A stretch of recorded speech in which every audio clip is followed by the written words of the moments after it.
Bienvenido, hermano y hermana, en esta noche al programa Reflexión Bíblica. Y hoy quiero hablar de un tema que Dios ha puesto en mi corazón con la misericordia y la gracia de nuestro Señor.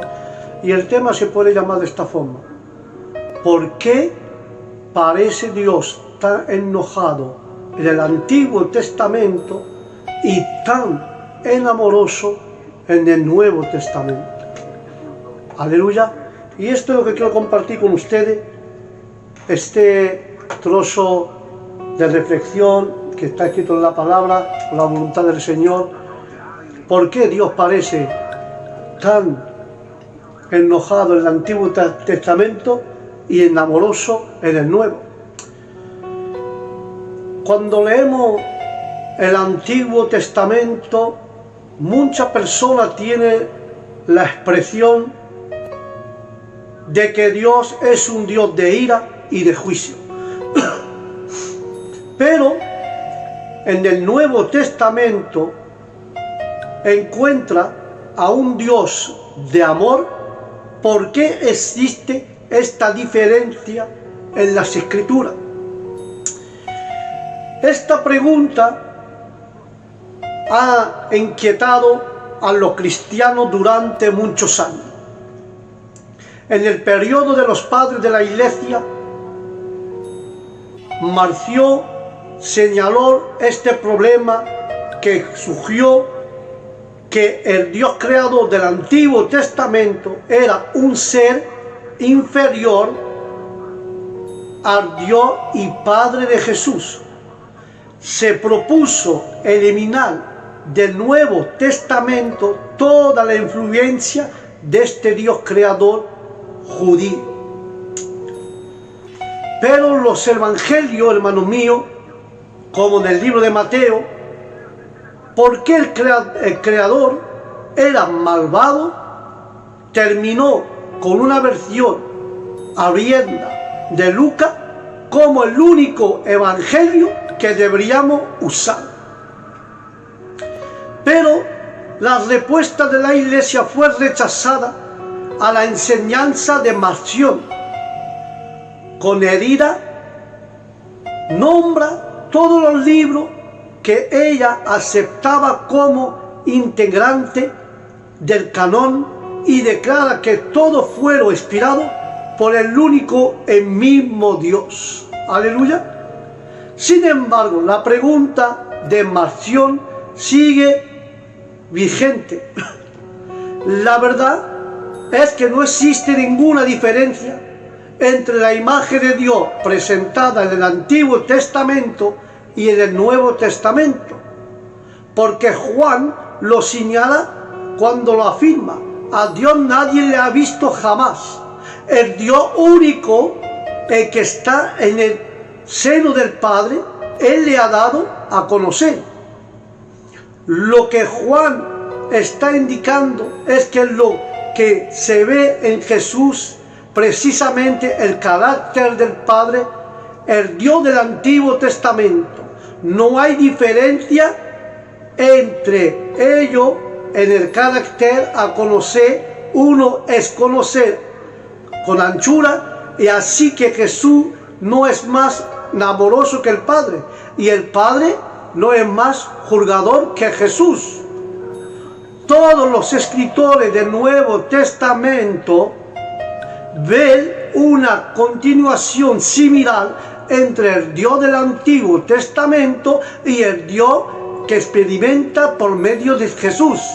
Hay tres puntos que podemos señalar para ampliar esta afirmación. Hay amor en el Antiguo Testamento. Segundo, hay juicio en el Nuevo Testamento. Tercer punto, la diferencia principal es una diferencia entre el juicio dentro de la historia y el juicio al final de la historia. En primer lugar, hay amor en el Antiguo Testamento. Dios no se presenta precisamente o precisamente como un Dios de juicio, sino como un Dios de amor. Y podemos considerar, por ejemplo, el libro de Éxodo 34, del 6 a 7, que dice: mientras pasaba delante de Moisés, Dios dijo a voz alta: soy el Dios de Israel. Yo soy y soy es el nombre con que me di a conocer. Soy un Dios tierno y bondadoso. No me enojo fácilmente y mi amor por mi pueblo es muy grande. Mi amor es siempre el mismo y siempre estoy dispuesto a perdonar a quien hace lo malo. Pero también se castigará al culpable y a sus hijos, nieto, bisnieto y tataranieto. Aleluya. Ahí está hablando, hermano mío, en este versículo de Éxodo. Dios está declarando como señal abierta de su presencia y manifestación. Manifiesta su gloria, el Señor descendió en una nube, desde ahí proclamamos su nombre. Esto es la perfección y el carácter denotado por el nombre de Jehová. El Señor Dios es misericordioso, es de misericordia, misericordioso, pronto para perdonar al pecador y a socorrer al necesitado, piadoso, bueno y dispuesto, aleluya, a conceder beneficio inmerecido, aleluya, tardo para la ira, es lo que a mí me considere tiempo para el arrepentimiento y solo castiga cuando es necesario. Él es grande y misericordia y verdad. Aleluya. Hasta los pecadores recibe en abundancia la riqueza de su magnificencia, aunque abuse de ella, porque todo lo que Él revela es verdad y es infalible. Todo lo que promete lo hace con fidelidad, que guarda misericordia a millares. Continuamente Él muestra misericordia a los pecadores hasta el fin del tiempo, y Él tiene tesoro que no se puede agotar, que perdona la iniquidad, la rebelión y el pecado en el nombre de Jesús. Aleluya. Su misericordia y bondad llega al perdón pleno. Y la gratitud, hermano, perdóname. La misericordia y la bondad de Dios llega al perdón pleno y gratuito del pecado. Y que de ningún modo tendrá por inocente al malvado. La santidad y la justicia de Dios son parte de su piedad y amor para con toda su criatura. En los sufrimientos de Cristo se muestra la santidad y la justicia divina plenamente, y se da a conocer la maldad del pecado. Aleluya. ¿Por qué digo esto? Porque dice la palabra, la misericordia de Dios es perdonar siempre. La misericordia de Dios que perdona siempre va acompañada de su gracia que convierte y santifica. Nadie tiene perdón si lo que se arrepiente y abandona la práctica intencional de todo pecado. Ninguno que abuse, descuide o desprecie esta grande salvación podrá escapar. Moisés se inclinó y adoró con reverencia, y el creyente puede invocar cualquier perfección del nombre de Dios para pedirle el perdón de su pecado, sea hecho santo su corazón y que se extienda el reino del Redentor para siempre, en el nombre de Jesús. Amén y amén. Por eso que cuando el Señor pasó frente de Moisés, proclamó: Señor, Señor, Dios compasivo y clemente, lento para la ira y grande en misericordia y en verdad, que conserva su misericordia por 1000 generaciones, que perdona la iniquidad, la rebelión del pecado, pero de ninguna manera dará por inocente al culpable, que castigue la maldad de los padres sobre los hijos de los hijos, sobre la tercera y sobre la cuarta generación. Esta es la presentación fundamental de Dios a Moisés. Y en esto podemos notar que primero afirmar su compasión, misericordia y de amor y de fidelidad y de perdón, luego acota que no hay que aprovecharse de ello, porque lo que nos responde en su amor no escapará. Es un Padre amoroso, pero no consentidor. Traerá justicia. A lo largo del Antiguo Testamento, Dios sigue y le dice al pueblo que ha escogido a Israel por amor, no porque fuera particularmente merecedor. Cuando Israel se rebelará, dice la palabra, se revela, Dios va a procurar de acercarse por medio de los profetas. Cuando sigue rebelde, va a amenazar con el juicio, y luego que los profetas, cuando sigue rebelde, le va a amenazar con juicio y luego lo enviará. Pero en medio de ello encontramos versículos como Osea 11:8, que dice: israelita, y yo no puedo abandonarlo, no sería capaz de hacerlo, no podría destruirlo, dice la palabra. ¿Cómo destruye la gente malvada? De Adán y Samuel, en mi grande amor por ustedes no me lo permite. El amor de Dios no permite destruir, porque Dios es lento para ira y detesta abandonar la ruina tremenda a un pueblo que se llama por su nombre, para ofrecer un sacrificio por el pecado y un salvador para los pecadores. Dios no ha escatimado a su propio Hijo para que pudiera perdonarlo.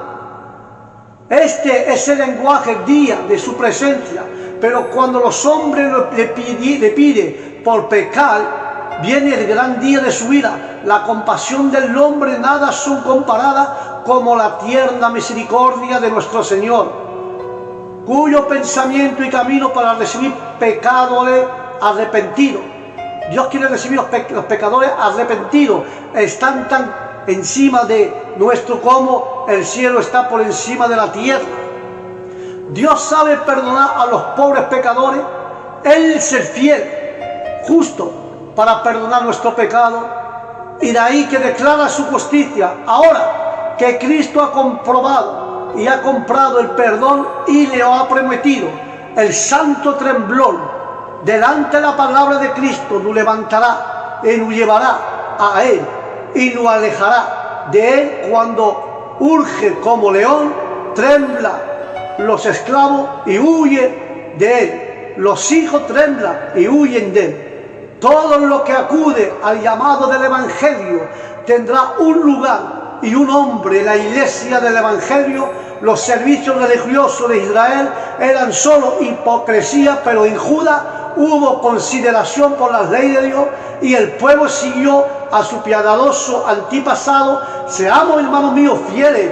Dios honrará a los que así le honre, pero será tenido a pocos de los que lo desprecian, en el nombre de Jesús de Nazaret. ¿Cómo te alejaste?, te dice Dios.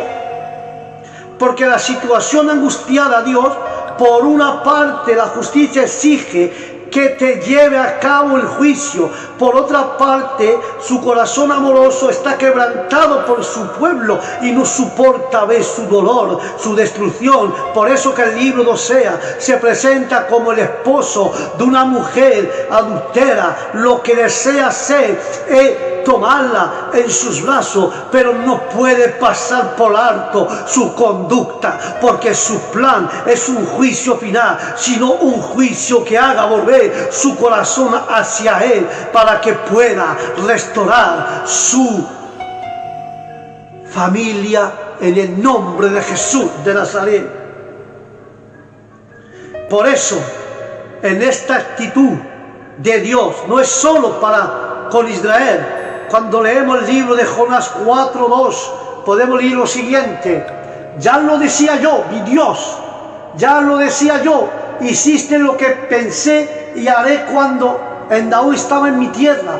Por eso quise huir lejos de ti. Jonás hizo tema de reflexión sobre Dios, lo que todos los santos hacen, todo un tema de gozo y de alabanza, cómo se muestra misericordia fuera de una imperfección de la naturaleza divina, que es mayor gloria suya, a su misericordia que perdona y salva. Todos debemos estar fuera del infierno. Él desea la muerte. Él desea la muerte.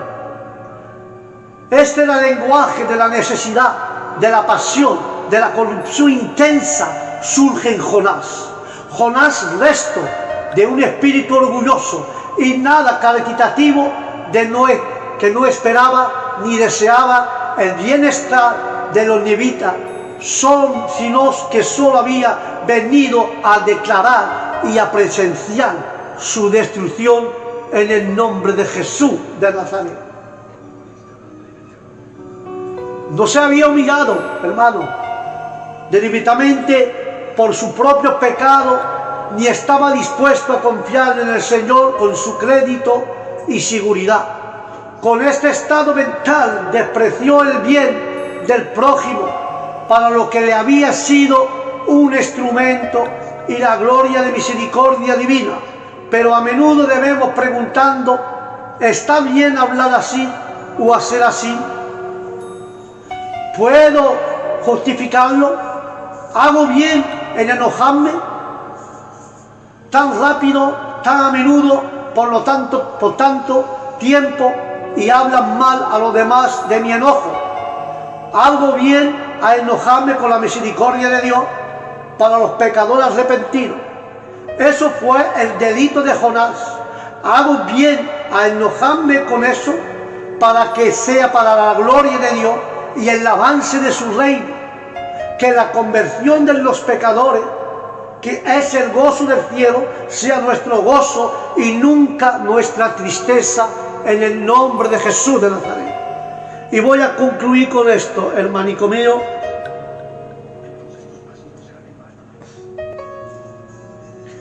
Y oró Jonás al Señor, diciéndole: oh Señor, ¿no es esto lo que decía yo estando aún en mi tierra? Y por eso me adelanto a huir a Tarsis, porque sabía que tú eres un Dios clemente y compasivo, lento para la ira, grande misericordia, y desiste de hacer el mal.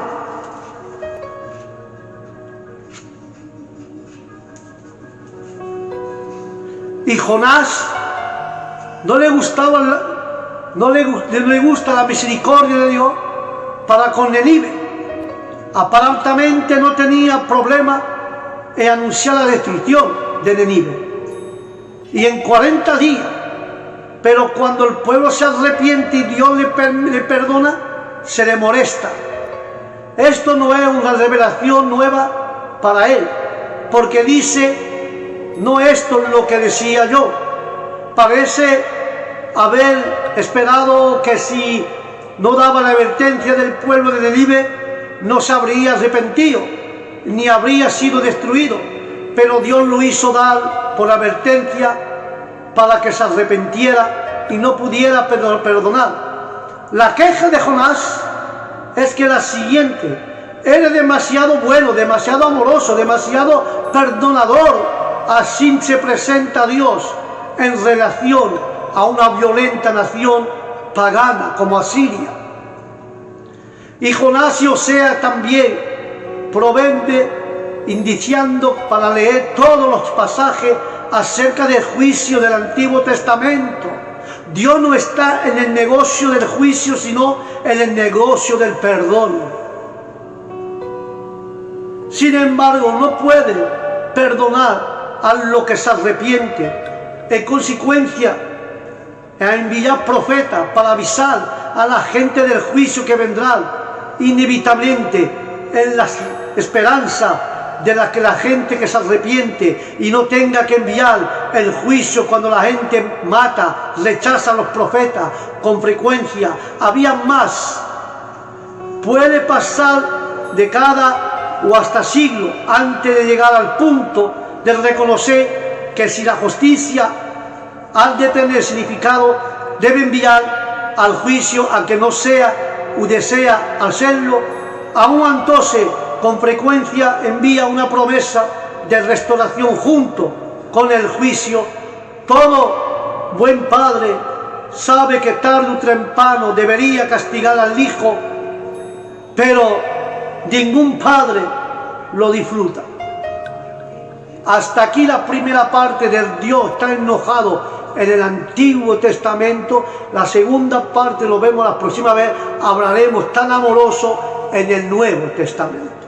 Hasta aquí, hermano mío, esa reflexión, que sabiendo que hay un Dios del Antiguo Testamento tan amoroso, tan perdonador, que restaura, que perdona, que te deja el tiempo que te arrepienta antes de enviarte el juicio y el castigo.